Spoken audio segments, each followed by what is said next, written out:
All right, guys, how we doing? Welcome back. I cannot believe this is where we are. Vegas has now beaten the Minnesota Wild, who did not get enough credit as what a good team they were. They take out the Colorado Avalanche, who 80% of people had winning the Cup, and now they're here to the third round, where they take on the winner of the North Division, who just so happens to be the Montreal Canadiens. At the 18th ranked team in the league. Vegas is number 2. They just beat out number 1. And I don't want to ever get into the minds that Vegas is going to overlook this series. I just think that is the biggest mistake you can make. Obviously, Montreal is a good team if they made it this far. I don't care if they beat choke artist, Montreal, or choke artist Leafs, and a Winnipeg team that I think was massively overrated. That's a one-line team for sure, and their defense is it's been god-awful since Bufflin left. I mean, give Montreal credit, but you got to realize, look at who Vegas has had to get through, and then look at who Montreal has had to get through, right? What a series is going to be. The storylines, it's going to be crazy. All right, so you got Max Pacioretty, one of my favorite Golden Knights, obviously. Former captain of the Montreal Canadiens for 10 years. And this isn't a guy who the front office just picked. Montreal, from what I understand, did a player vote on who they wanted to be captain. Max Pacioretty got voted by the players as they want him to be the captain. If that doesn't say a lot about a dude's character and what kind of player he is, what kind of teammate, then I don't know what does.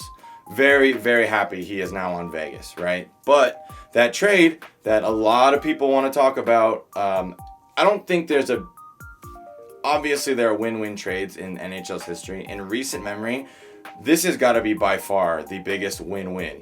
Look at what Vegas has done. Max Pacioretty has been their leading goal scorer the past 2 years.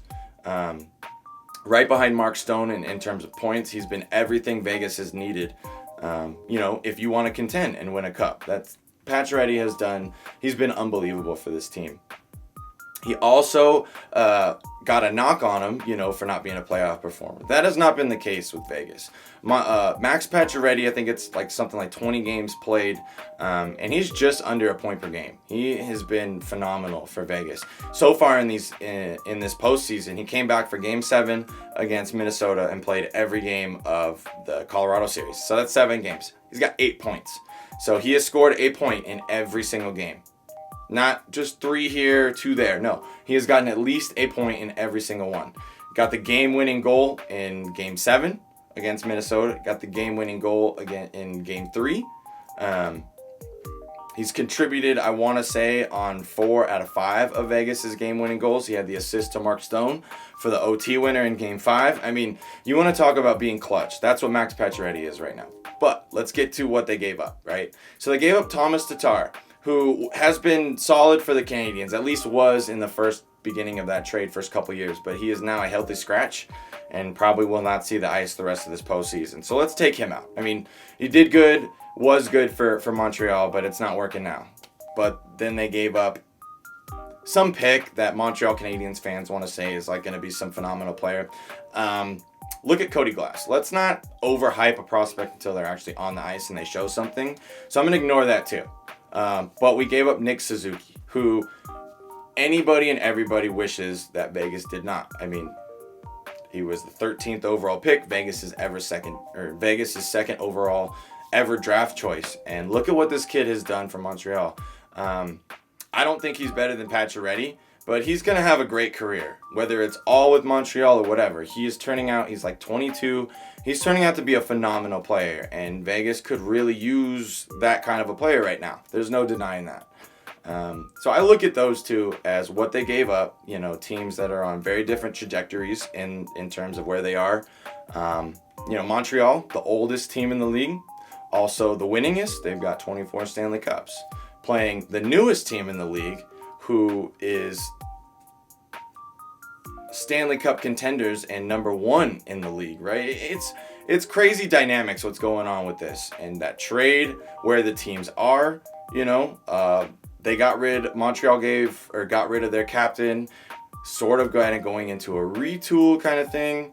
Vegas, obviously, right after the first year, they are Stanley Cup contenders and they want to do that. So that's exactly what they did. They traded for a perennial 30-goal scorer, and Pacioretty's been everything that they could have asked for.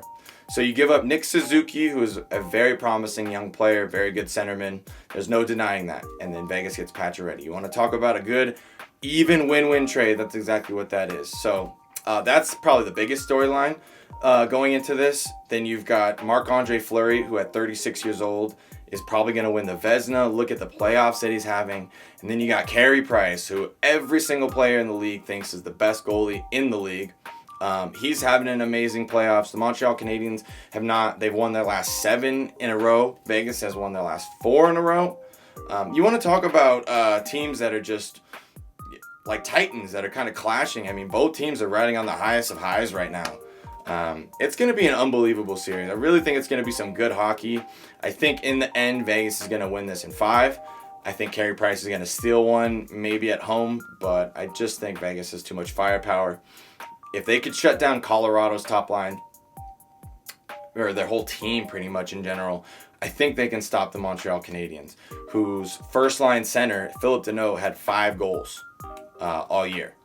Vegas is on their 4th line. Will Carrier had 6. So I don't think that's a first line. You go from playing Nathan MacKinnon and the immediate threat that he is to playing Phillip Danault. And I'm not trying to say Phillip Danault is not a good player. He's an amazing defensive centerman. But, it's quite different when you're dealing with the kind of threat that MacKinnon is going to this, right? You can kind of see why Colorado was the 1st in the league and Montreal is the 18th. I mean, they don't have a bona fide number 1 center. They've got 2 young guys in Kotkaniemi and Suzuki who are probably going to be. But at the moment, center depth is kind of what's going to kill them, I think, in this series at least. I don't know where Montreal's going to get the scoring, but it's going to be an interesting one. There's no denying that. Anytime you're this far in the playoffs, you're obviously doing something right. So full credit to Montreal. I think it's going to be a better series than a lot of people are thinking. From what I understand, a lot of people think Montreal is going to upset. I don't know what more Vegas needs to do. Like, who does Vegas need to take out for them to finally start getting some credit? I mean, you really think the 18th ranked team is going to have... This isn't Toronto choke artists we're talking about. This isn't a Winnipeg team that was mediocre all year. Like, this is the Vegas Golden Knights, who are the pinnacle of playing team hockey, right? They don't rely on one player to do it. You know what I mean? It's not Mark Stone needs to carry this team. It's not Shea Theodore, Alex Pietrangelo need to carry this team, or they rely completely on a Carey Price.